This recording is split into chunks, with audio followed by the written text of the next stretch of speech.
1192 ईस्वी, तराइन का मैदान। सुबह की पहली किरणों के साथ उठती धूल और हजारों सैनिकों की भारी सांसों के बीच एक ऐसा युद्ध शुरू होने वाला था जो इतिहास की दिशा बदल देगा। ये केवल दो सेनाओं का टकराव नहीं था, बल्कि दो विचारधाराओं, दो संकल्पों और दो भाग्यों की भिड़ंत थी। मैदान के बीच खड़ा एक योद्धा, पृथ्वीराज चौहान, अपनी सेना के साथ अंतिम बार युद्ध के लिए तैयार था। उसकी आंखों में भय नहीं, केवल दृढ़ता थी। तलवार की पकड़ मजबूत थी और मन में एक ही संकल्प, अपनी भूमि और सम्मान की रक्षा। पहली टक्कर में तलवारों की आवाज और घोड़ों की टापों ने आकाश को कंपा दिया। हर वार में क्रोध था, हर प्रहार में प्रतिशोध। लेकिन इस बार परिस्थिति अलग थी। सामने खड़ा था मोहम्मद गौरी, जिसने पिछली हार से सीख ली थी। उसकी रणनीति अब केवल शक्ति पर नहीं, बल्कि चालाकी और धैर्य पर आधारित थी। जैसे जैसे दिन बढ़ता गया, युद्ध का संतुलन धीरे धीरे बदलने लगा। राजपूत सेना का उत्साह कम होने लगा और दुश्मन की चालें भारी पड़ने लगीं।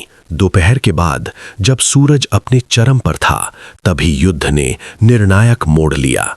चारों ओर से घिर चुके पृथ्वीराज चौहान ने अंत तक लड़ने का निर्णय लिया, लेकिन भाग्य अब उसके पक्ष में नहीं था। उसे बंदी बना लिया गया। एक ऐसा योद्धा जिसने कभी हार को स्वीकार नहीं किया, अब जंजीरों में जकड़ा हुआ था। ये केवल एक राजा की हार नहीं थी, बल्कि एक युग के अंत की शुरुआत थी। दिल्ली से दूर, कैद की अंधेरी दीवारों के बीच समय धीरे धीरे बीत रहा था।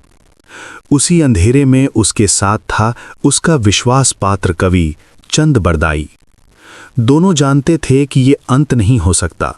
भीतर ही भीतर एक योजना जन्म ले रही थी, एक आखिरी प्रयास, एक अंतिम वार जो इतिहास में हमेशा के लिए दर्ज हो जाएगा। दिन बीतते गए और एक दिन दरबार में एक आयोजन हुआ। वहां मोहम्मद गौरी अपनी जीत का प्रदर्शन कर रहा था। उसी दरबार में लाया गया एक अंधा किया गया योद्धा पृथ्वीराज चौहान।